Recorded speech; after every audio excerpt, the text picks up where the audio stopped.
And that one got 8 million views on TikTok and 10,000 comments talking about what a shitty person I am because I am a landlord and I'm renting out and I'm taking away affordability and all this. And 10,000 hate comments, 8 million views, but that boosted my following by 100,000. Imagine getting 10,000 comments about how bad of a person you are and you're 21 years old. What are you supposed to think? I would rather be in a career where my potential is unlimited. I don't want to be capped by an income. I didn't have a plan B. So I ended up just sticking with it. And I just gave it all I had.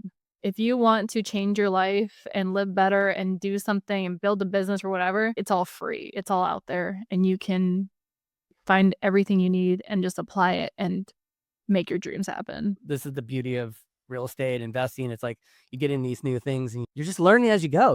Brace yourself for a wild ride into the unexpected.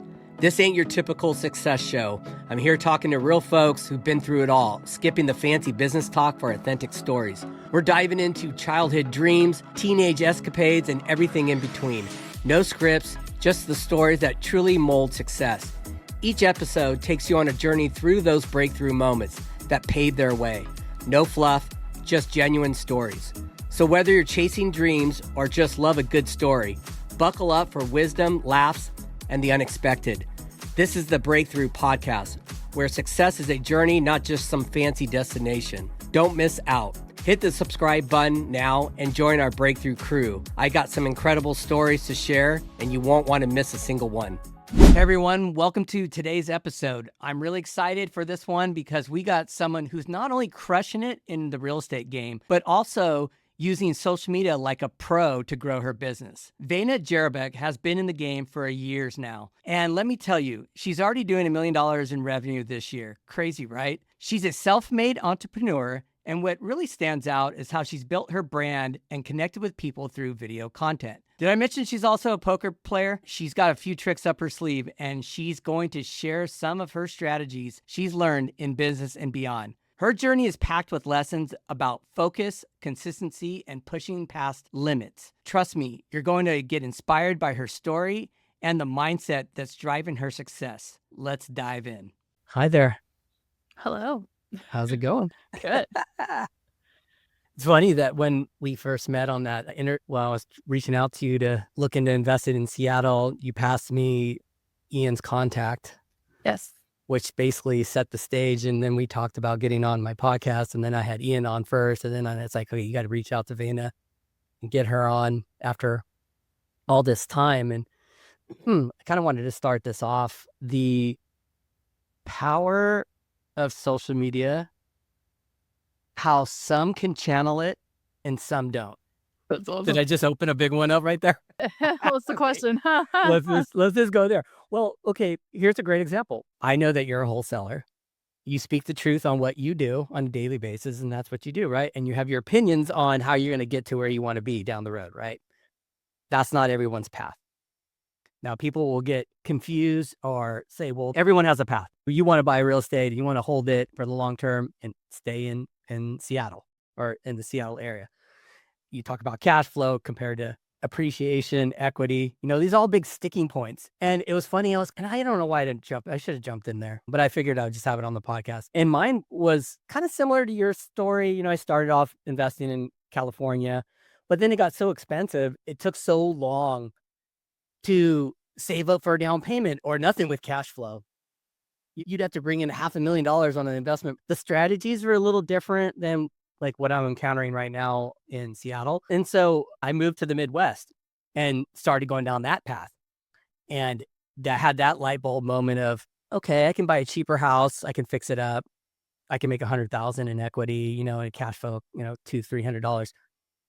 I'm not retiring by any means off this little cash flow. And I know people get a little confused on, you're going to just buy these rental properties and everything's going to be hunky-dory and you're going to retire. It's a long-term play and you're going to have a good vision on this whole thing. But that post really, it really got, but you have talking points, honestly, that can be very controversial to a lot, but you frame it really well. You don't hide anything. You tell it like it really is. And I know this firsthand. I've wholesaled. I've done all the things you're doing. And it's great to hear how you do it. But yeah, that one post, let's talk about that post. Okay. Let's talk about it. Yeah, I didn't really expect that one to go off or ruffle as many feathers as it did. I talked about why I invest in Seattle because it's high appreciation versus investing out in the Midwest. And the comments were all here and there, and but it's so expensive to invest in Seattle, but the landlord laws suck. Da, da, da, da. But for us, there's just so much upside to investing here, and that's why I just tell it like it is. It's not like I don't know what's going on in the Midwest and how it is easier. I've never not considered it buying out there, but because there's so much advantage to me and I make plenty of money doing what I do, so I can invest that into the appreciating real estate here and take advantage of that long term.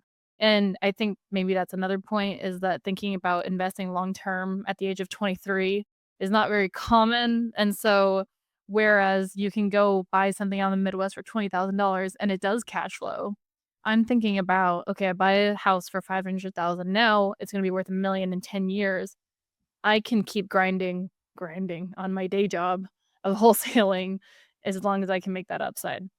But the benefit of posts like that, because I think the questions on social media, is that the more feathers you ruffle, the more views you get, period. And more than that one, I had a video about house hacking and how I was just doing a skit. I hadn't even been doing this strategy yet, but I made a video about how people will like rent out their upstairs or rent out another bedroom in their house. And it was a skit of me as the landlord house hacker, and I was like, "Well, I only pay $100 a month to live here because I rent the upstairs." And that one got 8 million views on TikTok and 10,000 comments talking about what a shitty person I am because I am a landlord and I'm renting out and I'm taking away affordability and all this. And 10,000 hate comments, 8 million views, but that boosted my following by 100,000. So while we have tons of hate coming in as creators and all this controversy, all it is just bringing eyeballs to my page and showing people what I do and just giving exposure to real estate and real estate investing, which is what I want. That's my big goal, purpose, vision with social media is to just show my generation, especially what you can do with real estate investing. Well, and you're leading the charge on that. And, I mean, seriously, it's cool to watch. And do you think that and you get the hate comments because they're just not educated enough on the topic, or it's a little bit of jealousy? Because I don't know if I think people want private landlords, homeowners renting out rooms. They're doing whatever they're doing strategy wise than, let's say, the government taking it all over. Which one would you rather have? Exactly, and that's You what they know? don't understand, in the eyes of someone, and I get it, right? Because this is your average person who grew up renting their whole life, that's all their family has done, it's all they've been able to do, they can't afford a house, and so they're taking it out and projecting onto the people who are making it look easy, making it look beneficial, and I think it is a big amount of lack of education, and when I was in the heat of that was a couple years ago now, but when I was in it and I was, like, 21 at the time, so imagine getting 10,000 comments about how bad of a person you are and you're 21 years old, what are you supposed to think? But I was like, I have 1 house. I'm not BlackRock with 10,000, 100,000, a million rentals. So what are you coming at me for? But it's not me, right? It's what I'm projecting or what I'm presenting. And how they take it in. Yeah, How they take it in. for sure. How do you frame all your content on a daily basis? Because you're really good at that too, with making it just seem very cut and dry to the point what you're doing instead of leaving out. And I don't think everybody will catch this, but people that are seasoned investors that watch, we know exactly what you're saying or what you're doing. Even if you don't tell us, we kind of understand it. And you're good at framing it in a very straight to the point way. I guess that's the best way to put it. I appreciate that, and Yeah. that's what I try to do because on social media, the general advice is talk to the audience like they're 6, and it's hard in kind of a niche that we're in to dumb down wholesaling and house hacking, especially into a 30 to 60-second video. It's hard to do. Right. It's hard. So, that's where I find myself repeating a lot, and I'm kinda just saying the same things over and over again because you're catching new people every time, and you have to say it a few times for people to get it. So I do my best, and this is what I'm always working on is how can I make this more digestible for the average person? Because I don't want to talk to real estate investors. I want to talk to the average person. I want to talk to people who haven't been exposed to this or haven't had the privilege of learning this at an early age like I did. And I want to just reach the masses. And so for me, it's always a question of how do I make this sound simple? I don't need to make it sound easy, but I need to make it sound accessible and like anyone can do it. Yeah, you just hit the mark on that. So let's give a little backstory of what you do, who you are, how'd you grow up? Because you started in a real estate background with your family. How did that get you moving from not going to college, but to go all in on real estate? What did you see there? Was it a gut feeling, or do you just say, let's just go for it? Let's see where it goes? It was hard. When I was growing up, my dad, he was a real estate broker and he was late to everything and he put work first all the time. And so when I was watching that, I was like, well, I don't want to do that. I don't want to be working all the time and, I don't want to like miss out on what my kids are doing, etc. And these are life choices that people make, right? But when I got to high school and we were deciding between college and, it wasn't really a decision you make in high school, you just apply, you just go to college, that's what they teach.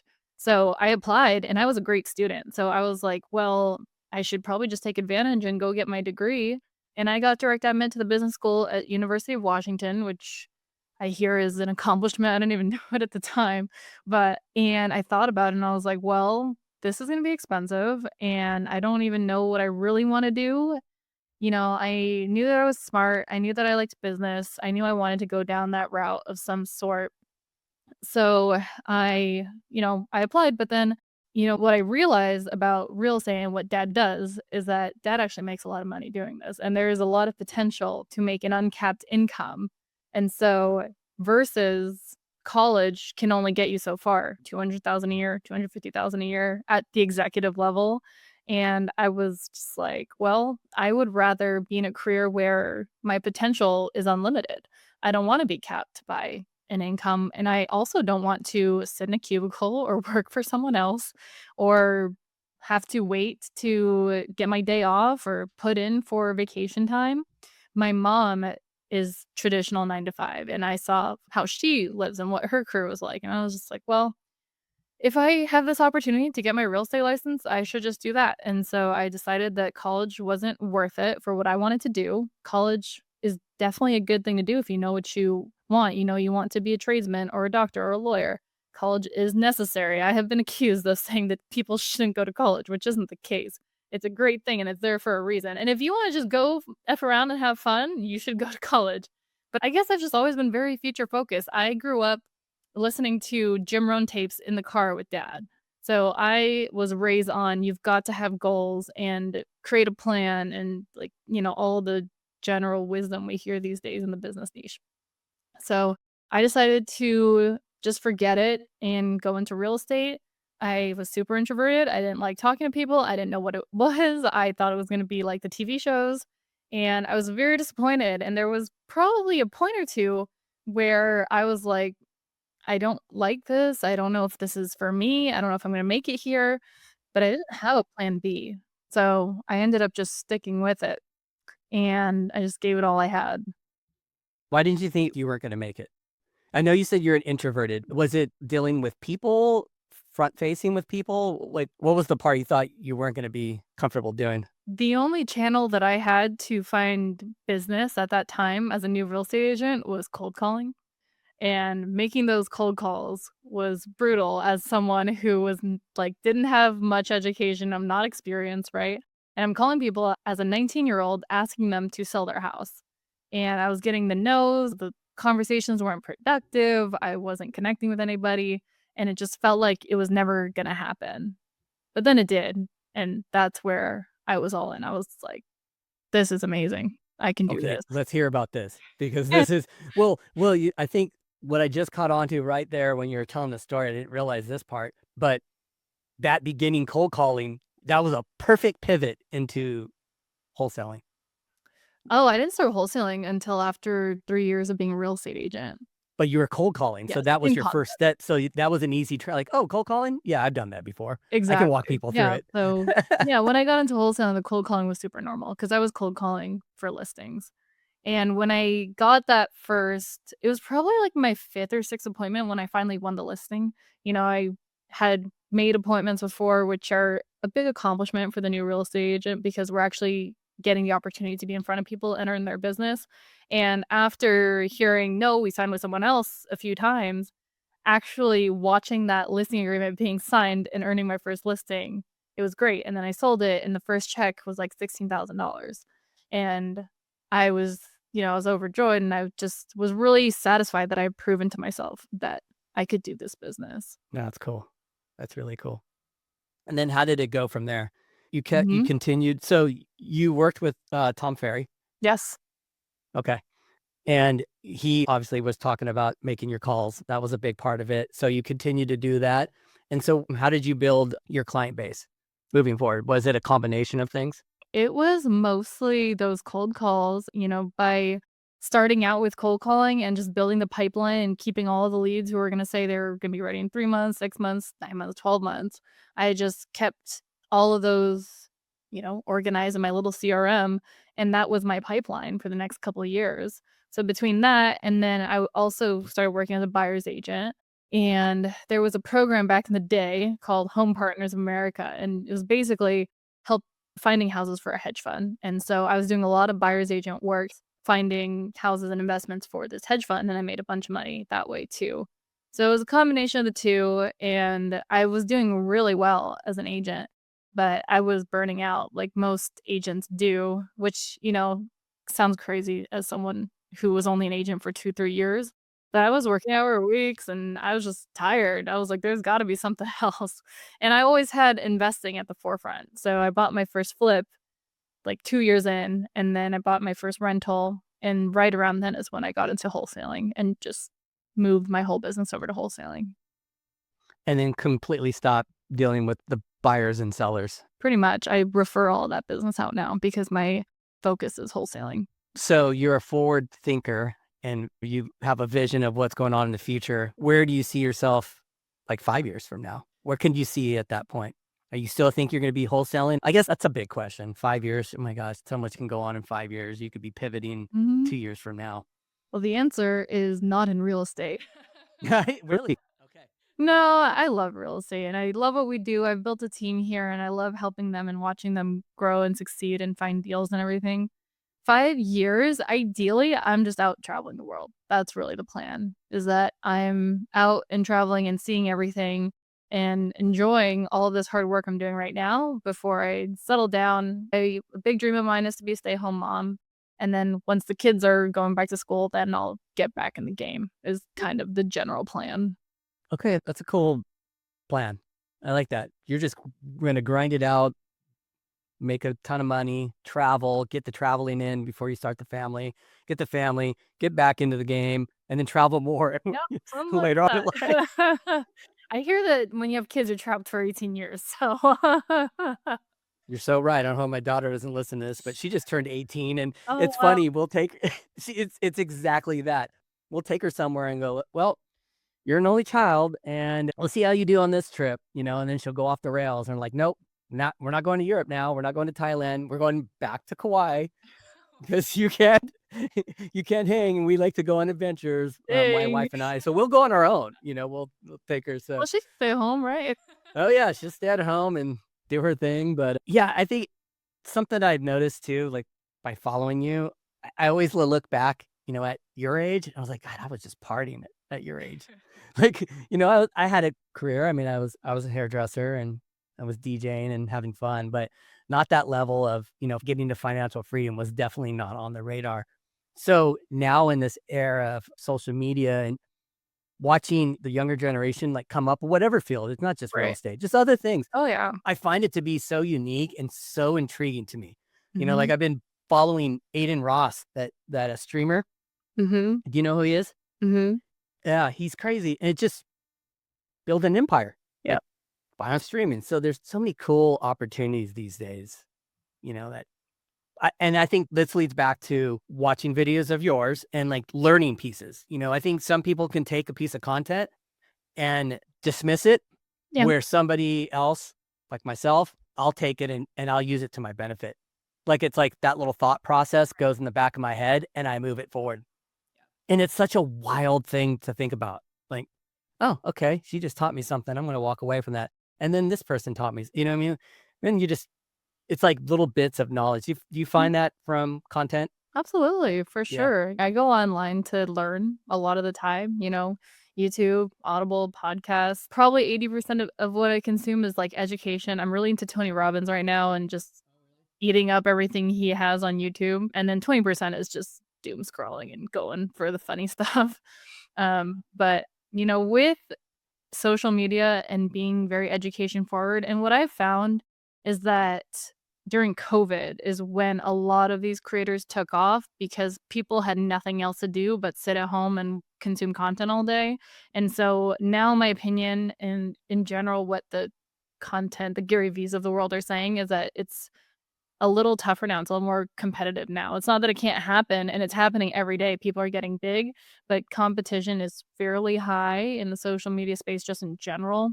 But that being said, my humble opinion is that because there's so much information, there's no excuse. If you want to change your Yes. life and live better and do something and build a business or whatever, it's all free. It's all out there, and you can find everything you need and just apply it and make your dreams happen.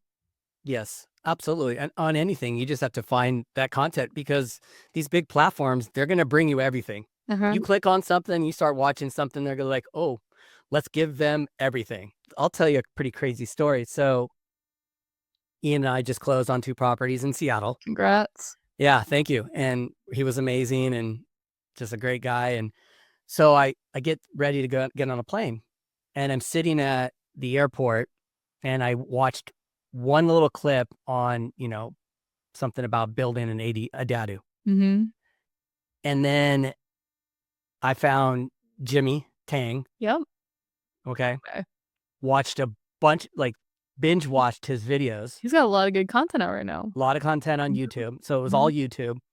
Watched him waiting for the plane, on the plane when I landed. And then I had a moment of, I don't know what I'm getting myself into. This is crazy because Jimmy's on the ground. He's, driving around to all his different sites and all his developments, and he's making all these videos and he's seeing what's going on. And I'm following into, once again, being an out of state investor, but now I'm developing.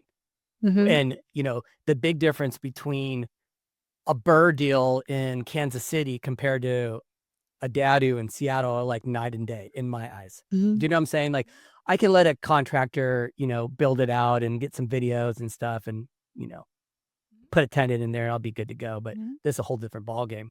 So I got a little nervous there, but then I met with Ian at the properties and the videographer, I caught his voice in he was the videographer Jimmy. Yep. And so I had him in front of me. So then I reached out and I said, hey, can you connect me to Jimmy? So Mhm. like Jimmy's on the podcast on Thursday, Mhm. but Nice. all this information, he's already, pushed me forward. Like, I guess what I'm trying to frame here, and this comes back to content is I found you from a 1 minute clip. I made a phone call. You referred me out. I closed on 2 properties. Yep. Then do you know what I'm saying? It's wild. So Big then I get really irritated when I see people just complain about stuff online. It's like, Well, I'll tell you what, there's just a fun little factoid is Jimmy and Ian's videographer came from yours truly. oh, oh, really? Yeah. That's so So, funny. so what you just to say that because my videographer made me a video that you saw that went to these guys that, to the circle completed. That's so crazy. That's so wild. That's I funny. don't know. I know a lot of people don't look at it that way, but tell me a little bit about your wholesale business, how you're running it. Do you feel like the real estate, becoming an agent, how that kind of helped you with somewhat of a foundation, I would imagine? I would definitely say so. Being a real estate agent first helped me a lot in my wholesaling business. I don't recommend it to the person who wants to become a wholesaler to work as an agent first. You can, but the way we're set up, and well, I'll start this with the way the typical wholesale company set up, and they have offshore callers. They have people in the Philippines or Egypt calling for leads, and then they have people local who are their acquisitions team, and they're closing on the deals and writing contracts, and then they're selling it to investors. My model, and I have played with the idea of hiring VAs. I've never hired VAs for cold calling. I have a couple administrative now. My team model since I was an agent has always been local people. And so I just took what I was doing as an agent and I applied that over to wholesaling. And what I have is a team of people who are local. Most of them are young guys who just got out of college. They don't know what they want to do, or they don't want to go work the normal job just like I was. And it's pretty much a mentorship model where I am providing the leads and the training and everything you need, and you are providing your time, and you are making the calls and finding the leads, and then we close them together and we make a split. So I've got 18 people who are doing this. I give them the lead list, I give them the training, and they are calling every day or door knocking or sending out mailers, whatever it is they choose to do. And they bring in the deals and we close them. So we'll probably do 30, 35 deals this year. I've started wholesaling 3 years ago now. I've done like 50, 60 deals total, but, our average fee is 30,000, and so we make a lot more than I was making as an agent and with a lot less effort, and, you know, Yeah, interesting. then the good deals that come in, I can buy myself, and it's a fun time overall. And it seems like Seattle has those opportunities too, like the markets. What I've seen, actually, I just caught something in one of your videos. You were doing a walkthrough of like 3 houses in the basement, and I saw one of them, I'm all, "That's Beacon Hill." Yeah. I was like, "I just saw that one on the MLS." I'm Oh, like, yeah? "Okay." Nice. Yeah, yeah. Well, there's your walkthrough. There's your tour. I'm like, yeah, she just gave me one part of it. I could even tell by the neighborhood. I'm like, "Oh, yeah, that's the one on the corner lot. That's a perfect Mhm. build out." Mhm. Yeah, and I noticed that about Seattle. The whole Dadu scenario, they obviously passed that in California, and we can do exactly what Seattle's doing, but these properties don't lay out the same way. We don't have alley accesses, to our neighborhoods for the most part. I'm trying to be a team player and figuring it out, for doing what I'm doing in Seattle and California, but it seemed like Seattle was there's more properties, there's more opportunities. Not to mention, you have a single family with a basement that you can build out, and you can do the dadu. And then potentially down the road, we'll be able to do a secondary dadu. It's crazy. That's crazy. It's a very unique product, and, we're fairly lucky to have so many properties that are eligible to just create really a lot of density of housing, plus all the advantage of condoization and the refinance. It makes the investing very accessible here for appreciation, forced Yeah. equity, and cash flow. It's Yes. crazy. Yes. I mean, you maybe have the not be the most landlord friendly state, but hey, Doesn't matter because we it have so is what much it is. upside. It is what it is. Yeah, it is what it is. Yeah. If you're an investor, if it sits or there's some issues or that's just another loss write off. Yep. So No, it's like exactly. You're making your 10% appreciation, you're fine. exactly. Are you developing too? I saw a house on one of Thatch's videos. Mhm. So Yep. did you just buy a project? Yeah, I bought that one last year. I'm working on my next one. So right now, and I have to talk to Thatch about this, but right now what I'm doing is just stacking the properties while the real estate's still cheap, and then I'll probably worry more about building later. Maybe next year I'll start on my first dadu. We're going into winter right now, so no one really there's not too much sense in building right now. But yeah, that's the goal is everything I buy needs to have dadu potential because I wanna take advantage just like everybody else is in Seattle. Yeah. Well, especially if you get it at a decent price. Even with the dadu, the numbers make sense as a rental. I mean, the 1% rule, it hits. Oh, yeah. That part is so crazy to me. I wish it was like that. I gotta take that back. It's funny, the first time I was talking to Ian, like, "I don't think we can do dadus in California." And he's like, "You got limiting beliefs." He's like, "What are you talking about?" I'm like, "No, man, really, like, you have to come out here. I gotta show you properties and what these neighborhoods look like. We might have the lot, but it's butted up against 2 houses, and there's people in the backyard, and where they get to park their cars, and it's just different. Feels more private in Seattle. Like, you can put fences up and Yeah. somewhat separate the density." You'd That be makes sense. surprised though. We saw someone cram a like 450 square foot little thing in the backyard where you didn't think you could put something. I was in California a few months ago with Thatch actually doing a little tour type thing and visiting all the Oh, studios really? down there. Yeah, it was fun and it was really cool and crazy at the same time to see what they were doing. Cause you're right, like there are plenty of fixers, but there's not much like alley access, super prime, like just built, like it's ready to be built on. And what we saw is that there were a few properties with alleys we saw, but most of them were like side access back to the detached garage, and you're knocking down the detached to build the dadu, which we do here as well. But I mean, it did make me realize that we're pretty lucky again here to have lots that are ready for it. The issue is that it's just getting so popular here. I don't know how it is in California, but every freaking listing on the MLS now is advertising the daddy Yes. potential, even if they no one even knows. They don't even know. Exactly, it's like, come on. That do potential, but there's 20 trees. No, literally. Seattle loves their trees. If the tree is I think it's 18 inches is the rule. If it's wider than that, you can't cut it down unless you kill it. Yes, I'm going through that right now on a project, Yeah? and we have one tree, and it's 80% on our lot and 20 on the neighbors. There's no fence, Oh, wow. and this neighbor, had came over and They love their well, tree, don't they? eh, well, we don't know yet. Well, it's kind of a crazy story, so I'll tell it to you. So we wrote this offer in my partner and I's name. So we didn't have it in our LLC, and there was 6 offers on this property, and we wrote for 870 and really didn't think we were gonna get it, but we wrote it anyways. We had just got into contract on another property too that was about 5 minutes away, but it was a corner lot, 8,000 square foot lot. So and I liked the location, so I'm like, "Hey, let's go for it." And the highest offer was a builder, Mhm. and he wrote for 1,015,000, Holy wow. and the homeowner didn't wanna work with the builder. Yep, we see that. So they went with us. They didn't counter us. They just accepted our offer because it was in our names, not knowing that, basically we're gonna develop too. And they kn yeah, yeah. And so we got done, we closed on it, and the crazy part of the story is like, we had an escalation clause. So we actually knew who the builder was too.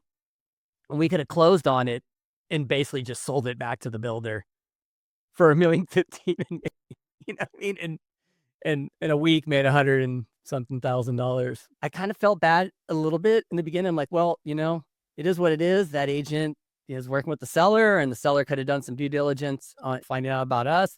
No one asked anything. And so we got it for 870, and she must have let the neighbors know, like, hey, we're gonna keep this intact. And all of a sudden they see the survey getting done, and that lady comes out and starts talking to our contractor and like, "What are you guys gonna do? We heard nothing was gonna get built." And he's been really good at, talking to her and saying, "Look, we are gonna build. It's gonna blend in really nicely with the neighborhood.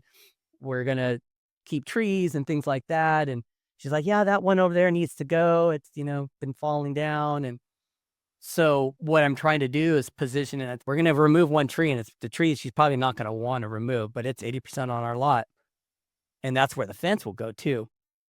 That one tree also kind of stopped us from doing a 3-bedroom to now we have to do a 2-bedroom, of parking to the single family and everything, and all these little nuances that I'm learning, which is great. This is the beauty of real estate investing. It's like you get in these new things and you're just learning as you go. You just got to go. You know, it goes with anything, right? Could be wholesaling, it could be buying your first single family. There's all these little things that happen, which is really cool. But I told him this morning, let's get in front of the neighbor. I want to plant more trees. We're going to remove that tree, but I want her to help pick the trees. There's going to be a fence going up. So let's talk about what can we do that can enhance both yards. And that's hopefully what's going to fingers crossed that's gonna be what's gonna help it. Or it could be the next stories could be this one tree is the biggest sticking point. I can still build. So even if I don't remove it, we can still do what we want to do. But yeah, pretty, pretty wild scenario in itself.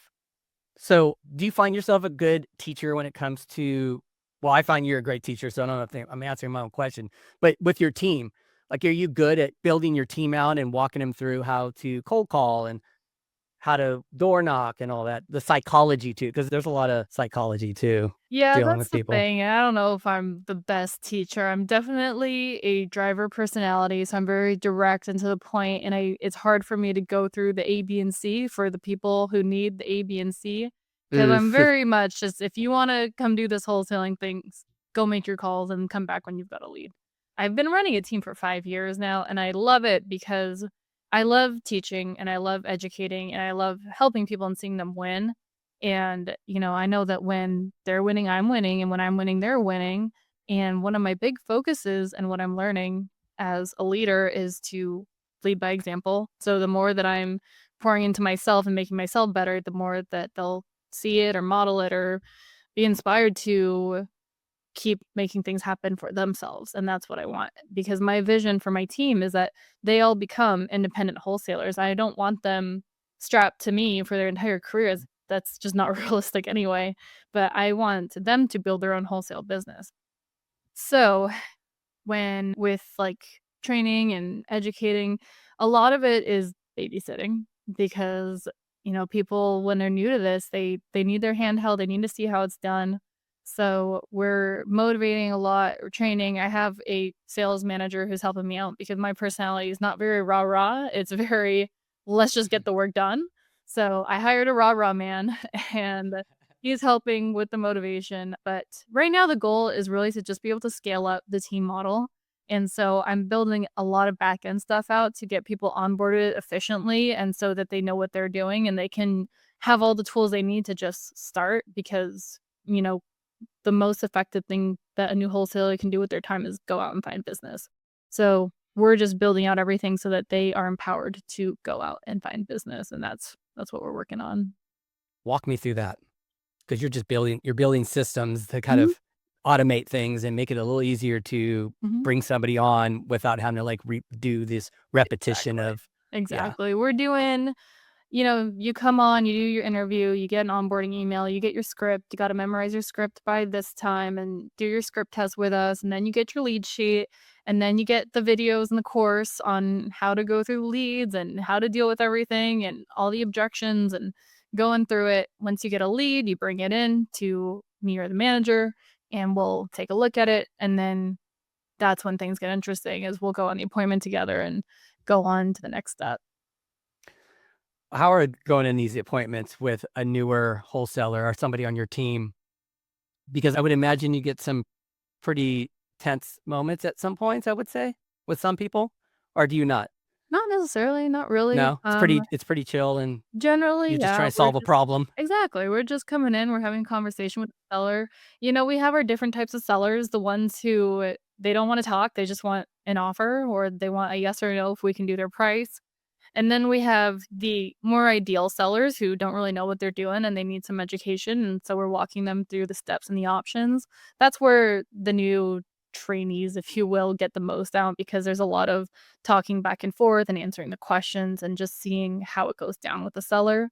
So yeah, it goes both ways. Yeah, I did wholesaling for a couple years in Kansas City. And really why we started it was just to get our own properties in front of us, and if they didn't fit our buy box, then we would assign them out and move on. And we put a team together, and we did have cold callers out of the country and started that route. But it felt like I was always the one like, I was, like, micromanaging the whole team, like, some of them didn't even know how to set up escrow, or they would have a deal in front of them, and "I got this 80-year-old lady, she wants to sell, but she got" I'm like, "Okay, first, you need to figure out what problems you need to solve for that seller. First and foremost, forget about, what you're going to buy the property for. Like, first solve the problems. And then you can get into those numbers and start working through that. But this person needed to move and she wanted to be closer to her family. She wanted to downsize. She had a ton of stuff. She didn't know how to handle this. You know what I mean? And you have to problem solve these things first and then get down to the number because then Yeah, for it's sure. That's the mistake people make is that they assume that price is the most important thing. And I've had it before where a guy has got an old lady on the phone and she's super sweet and she's talking about, "Oh yeah, I raised my grandkids here and it's time to go to a retirement home and this and that and I don't really want to work with a realtor." And he's trying to hammer down, "Well, how much do you want?" Like that's not Yeah, the point right now. yeah, not at all. And I don't know, it was just something about dealing with the older public. I wanted to make sure everything got done because I think as my background as being an agent is what Mhm. kicked in. Because if you're a listing agent, you're gonna help that seller Right. get from point A to B on multiple things, not just the transaction. There's so much other things that are Oh yeah. going on. But I couldn't get my team all on board, and I had too many things going on. I was, buy and hold, and I was doing burrs, and I'm doing this, and holds. It's like Mm, you got to really focus you do. on what you're doing. Yeah. I guess that can lead into something very important when it comes to real estate. I'm sure we all say it, like you really have to niche into what you're doing. Like if Mhm. you're going to do a certain strategy, whatever that is, dive into it. Yeah. Stay on it. I agree. Yeah, for as long as you can without seeing, 10 different real estate investors on social media. Because at the end of the day, you can spend an hour on there and you don't know if you want to do Airbnbs, midterm rentals, fix and flip, wholesaling. Like you got so many options. It's scary. Oh yeah. And they're more at the forefront now, right? Because of Mhm. social media. Mhm. Shiny object syndrome is a disease for sure. I learned that early and I'm generally one track minded. So when I dedicate to something, I'm all in on it. I'm not really pulling out of anything. So when I see people who and it's not always their fault because there is so much information out there and everything looks appealing and they have no prior experience. So what are they supposed to think? When you are purposely putting yourself in a position where you're being pulled every which way and you try this thing and then you do that and just you're everywhere. Recently, I've been hearing like, "Oh, I've already done too many courses. Oh, I've already done that. I just need this." Like, no, you don't. You need to just sit down, put your head down, lock in, and give Lock it in, 90 days minimum, and then figure out if that worked for you or not. lock in. That's a big deal. That's Huh, it right there. huh, Lock exactly. in, put the It's hard. blinders on. Mhm, Don't listen to everybody because people will sidetrack you mhm, because everybody's got an opinion. mhm. You got to get in and start going for it. It's very similar to what's going on for us in Seattle. I'm locked in at this point. Like now I've let all my other partnerships know, like I'm selling out of properties in Michigan right now. I've started divest there. I'm trying to like just hyper focus. Like I know this is where I want to be and I see where I want to be 5 years from now. So now it's like I put the rest on autopilot and I just focus here, Hell yeah. right here. Oh, Not yeah. a bad place to be either in Seattle. I've been doing the same shit for 5 years. Wake up Safe. and sell deals. Self. And buy What all the good ones. did you feel like real estate when you were selling for buyers and sellers was just a big grind? What are the parts did you not like? Is very emotional game. So, like I Emotional? mentioned, my personality it's not that I'm not emotional, but I'm just so direct and to the point, and if I have already shown you 50 houses and you can't make up your mind about which of the 4 we saw today you wanna write an offer on, I put a property under contract and the investor says yes or no, or here's the price. You're asking 350, I'll buy it for 300. All I have to do is go get the property for 280 and I'll make my 20 grand selling to the investor. It's all just down to the numbers. So that and then you just have more control when you're working direct to seller and you're working with sellers. It's less work. I don't have to order a photographer and follow up with the agents who show the property and do open house and all this. So, overall, it's less effort. Plus, for me, the whole thing of real estate was that this is unkept income, but, commissions are going away and all of that, and I don't even care because 'cause I'm in the game where what you make is dependent on how much you put the property under contract for and how much the investor is willing to pay. Yeah, I agree with you on all that. I started shifting and being more of a full-time investor than an agent. And I still do both.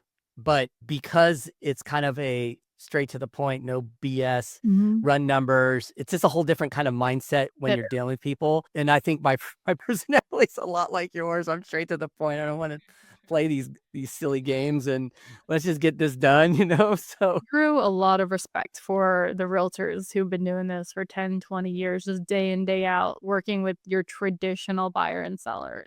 I can't do that forever. Even my friend Alex Bradshaw, who you should have next because he's a freaking killer, he started with me in 2021 or something, and he's sold a couple hundred houses. He's got like 15 units now, and he's 22. And he, What? yes, It's 20. and Great. I'm not even done yet. Oh no. Like, he just got into flipping houses like 1 or 2 years ago, and he probably took like 30 listings last year. He'll take 30, 35 listings this year, and that's his main gig. But now that he's in flipping, he's like, "Man, being a listing agent is just so much work. I can't like I'd rather just flip full time." And, I think that's a testament also to our generation and just realizing that there always is a better way. Like, I don't think 40 years from now, you're going to see as many realtors who have been a realtor for 40 years as you do right now. Cause I think we're just overall getting smarter and investing and figuring out how to not have to do one thing forever. I agree. Um, but I agree. yeah. I think that I think the difference is you guys have social media and an outlet to find things. I think it was back in 2006. I went to a real estate investor conference, like how to flip your first house. And, the guy'd go on stage and he's hyping you up and then you'd walk out and they would have, CDs and tapes and you'd go home and there you go. There was no communities online. There was no bigger pockets. There was none of these things. And so then you'd have to like either try to find somebody who's flipping out, but the information wasn't around. It was crazy. You know what I mean? It was crazy. I mean, I found out about the Midwest. I've been investing out in the Midwest. I broke my wrist and I was home tweaking out on YouTube. And I'm like, oh, whoa, you can invest out in the Midwest? Oh, and then I started started telling some of the agents in my office, right? And they're like, don't do that. Those houses are shitty. You're going to lose all your money. It's stupid. Invest here. I'm like, okay, I'm gonna save up millions to do it. It's just, and then it was wild because then I go out there and I started learning all these different things. I'm like, wait a minute. I managed a couple contractors and 7 figures in equity now that I did in a year, like from my couch, from this office. And so I think that your guys' generation, you've got way more information that you can leverage whatever way you want to leverage it. I think that's why I get a little irritated when I see all the crap that gets people that just knocking down, especially like Thatch. Shit, Thatch goes through shit. I'm all, you guys don't understand that Thatch is setting you up right now. If it's investing or whatever you're trying to get going on, he's setting you up right here. Like, you cannot deny his story. You cannot deny where he came from. Doesn't matter if he's got fancy cars, whatever you think, he earned every single one of them. Stop it. Stop it. Instead of hating, come along. Get on that train, get around, plug in. Whether it's real estate or it's something else, I think there's a lot of opportunity these days, and it's really cool. So wait, let's go back to this guy because it got me thinking about. How old did you say he was? 22, Yep. Alex is 22. and he lives in Seattle, Yep. Seattle He's here in area. Seattle area. Wow, Yep. this is crazy. I have a question for you. Social media content. You just said that you hired your first VA that's taking care of more of the admin stuff. Are you your own social media content creator, editor, script writer, ideas, all that is all you? Yeah, so I have a VA on the real estate business, and I had a videographer locally that I am no longer working with, but I have a VA editor now. So I'm doing all of the ideas, and I don't do much scripting. I'm very off the cuff. So I do all the filming. The ideas are not too hard to come up with. I think my purpose and my vision on social media has always been pretty clear since I started in 2020. So it's not too hard for me to come up with ideas. I just ask myself, what does my generation need to know about real estate that they don't know? And I haven't run out of ideas yet. So that's what I do. I film it, I send it to the VA, they have it ready in the next couple days. So it's a good workflow. Yeah, I was running into a problem with mine that, because I was an agent and I started investing, that I was like, putting up mixtures of content, and Instagram wasn't happy with that, wanted me to kind of stay in a pocket. And I was getting to that point, I was like, I really want to talk more about investing. Like, I want to dumb it down. I want to, Mhm. and so I hired a person to kind of help like brand, like the branding expert, right? And he takes me through this whole thing, and it was really deep. It was very deep, but the outcome made perfect sense. But at the very end, he's like, "Hey, I know you've been working hard on your Instagram page, you got your podcast, you got all these different things." He's like, "Would you be opposed to starting a new Instagram page from scratch?" He's like, that you niche right into, investing and kind of go down that path. And I told him, like, I think it's a great idea. I think I would do it. And he didn't think I was going to say yes, but we are going to start a whole new page and, you know, keep it more just on that path.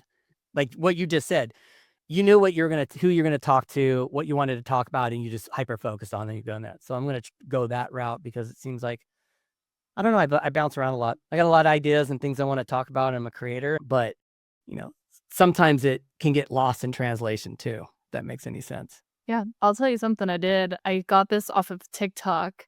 Someone sent a screenshot of their Instagram into ChatGPT, and it asked it 2 questions. It said, "What is your first impression of my Instagram page?" I did the same thing. It was very nice. It said, "Clearly, you're very educational, da da da, you're sharing blah blah." And then the next question is, "Be mean." So, grill my page, right?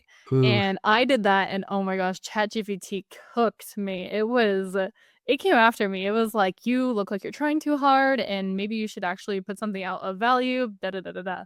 And, I have my issues with it. I know that I try my best to be value first, but I did take the advice objectively, and I told it after that, "Okay, give me some tips to improve my Instagram page." And it actually gave me really good stuff. I recommend playing around with ChatGPT on brand and all that. So, that's I'm going to do that. yeah, it's a good I think it was cool, and I'll probably go back in there continually because I have the ideas generally, and my biggest struggle, I think, is that I have the ideas and I know what I want people to know, but like I mentioned, it's hard to put this into a 30-second Yes. snippet, a 60-second snippet, something that grabs the viewer's attention and keeps them there, and my goal right now is to get to it was 100K minimum views, but I'm just trying to get 50K minimum views consistently on my reels. To me, that is success on Instagram Reels right now is just getting those eyeballs. So, I think it just has to do with your hook, grabbing the attention of the viewer, and then keeping them engaged with high value content. And it's hard to do when you have to post every day or twice every day. But that is our struggle and our opportunity as creators, I guess. Yeah. Well, that is your superpower. So I can just tell you right now, you're doing a great job at it, and it hits correctly. It's hitting your generation. It hits mine perfectly. When I was talking to my assistant earlier and we were walking in to do this podcast, that was something I was going to bring up to you because I struggle. I think what happens is I have so many ideas and things I want to talk about, and then it's frame it into a minute, or I just get annoyed that I'm like, I don't want to just put videos out all the time. They put a video out. I'm doing a big project here in Willow Glen, and I have editors, but I don't have a content strategist where they can take a bunch of content and go, okay, let's, put some caption to this. How can we give some value here? Here's the paint colors that we chose. Let's give them all that list. And let's talk about, here's the name of the floor. Instead, it goes out. It's like, here, we just got the kitchen, the floor's done. And I go back to Angel and I say, did this bring any value? She's like, well, it's an update of what's going on with the project. I'm like, I get that, but we could take it a step further.